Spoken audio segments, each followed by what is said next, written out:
H-E double hockey sticks. The place where people go, or not people, but sinners go and will burn forever once they die if they do not accept Christ. What is this word really? Hell. Is it a curse word? Is it a slang that we shouldn't say? Or is it a real place? So often clearly the world uses that word as a curse. They use that in a bad way, that they just use that word very lightly. And in Christianity, we know that that is wrong. However, I'm beginning to see Christians using that word in what I believe is the wrong way. And forgive me if I'm incorrect in saying that, but I don't believe I am. I believe that God has spoken to my heart and said that this is not right. We are using that word, hell, too loosely today. In Ephesians chapter 4, verse 29, it says, "Let no corrupt communication proceed out of your mouth." Obviously, be kind with your words. Don't cuss. Don't swear. Be kind with your words. Be loving with your words. And then the latter part, again, Ephesians 4, the latter part of verse 29 says, "But that which is good to the use of edifying, that it may minister grace unto the hearers." Our words are more than just random thoughts. They're more than just something that you say and then that's it. But people hear what you say. They take in what you say. Think about a child who is growing up. They're still young and they're learning. They are watching every move you make, trying to learn. First of all, they watch your lips. That's how they learn to speak. Children learn by watching your mouth, and they learn how to make those sounds as well because they copy you. They watch the words you say. They watch what you do, and they begin to take on those traits as they watch you. The same thing goes for any person. People observe, people watch. You may not think anyone's watching you, but people are, and they hear what you're saying. And we need to make sure that our words are not going to hinder people, but that they will bring them to Christ. So where does hell fall into this? The word hell. What does this verse have to do with that? The problem is I see so many people using the word hell and taking it very lightly, saying, I cannot stand the term. You may think as a Christian that, hey, there's nothing wrong with this. When people say hell on earth, they say, I've been going through, and I don't like keep saying that word because it feels so wrong, but they say, I've been going through HE double hockey sticks. I've been going through it, and it's been so hard. We're minimizing on that word. Hell is a real place.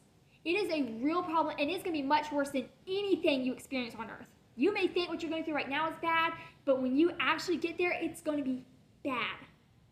I think when we say that we're just talking about bad times, we're really minimizing on it. We're making light of a very real thing. Maybe you say, oh, it's no big deal. People know what I mean. Maybe, but what if they don't?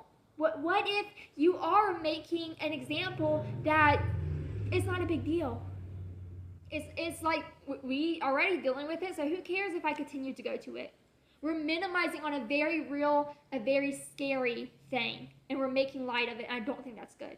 I'm tired of Christian artists writing songs where they're talking about going through HE double hockey sticks, because you're not.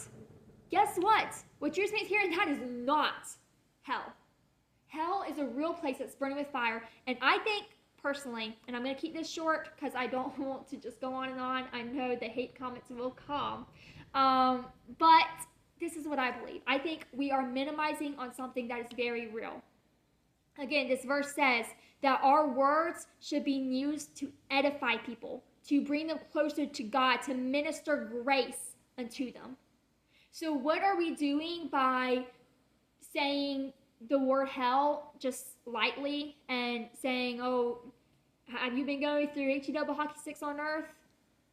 We're making light of it, and we need to tell people that this is a real place. This is a real thing, and it's not something to take lightly. It's not something that you're experiencing here on earth anyway, so who cares if you continue going through it when you die? No, it's going to be much worse. Constant burning, constant screaming, I can't even begin to imagine. I hope I never have to know. I hope I never have to experience that myself. but it's going to be horrible. The Bible says gnashing of teeth. It's not going to be a good place. And as bad as your situation might be here on earth, as bad as it might be, I understand. I understand that you are going through a hard time, and you may think this is as bad as it gets, but it's not. Keep holding to God. There's a light at the end of the tunnel. There's still a chance for you. So cling to God, cling to Him, and remember that what you're going through is not as bad as what you could be experiencing. It's never as bad as it could be. And let me say, if you have been using this word wrongly, that does not mean that you're not saved. It doesn't mean that you're not going to heaven. We all make mistakes. Even as Christians, we make mistakes, and especially when you're ignorant, you don't know any better. God sees that. God knows the heart. But I encourage you, if you're seeing this video, think about it. Even if you disagree with me, even if you say, oh no, I don't think you're right, I think it's no big deal, just think about it. Just think about what I said. Think about the fact that you're making light of something that is very real, and how does that look to the world? We're supposed to minister grace to the world. And how does it look to the world if you're telling them, well, I'm going through HE double hockey sticks here on earth, so that's not presenting a good picture, in my opinion. And so even if you disagree with me, you're welcome to tell me you disagree with me in the comments, but please be kind about it. As Christians, we are to be kind. Even when we disagree with each other, we're still to be kind. And so just consider what I've said. I personally don't like when I hear people use that word, unless they're actually talking about the place. When I hear people use that word lightly, it peeves me. It is not a good thing in my opinion, but we're all entitled to our opinion. So pray about it and let God lead you and guide you on that.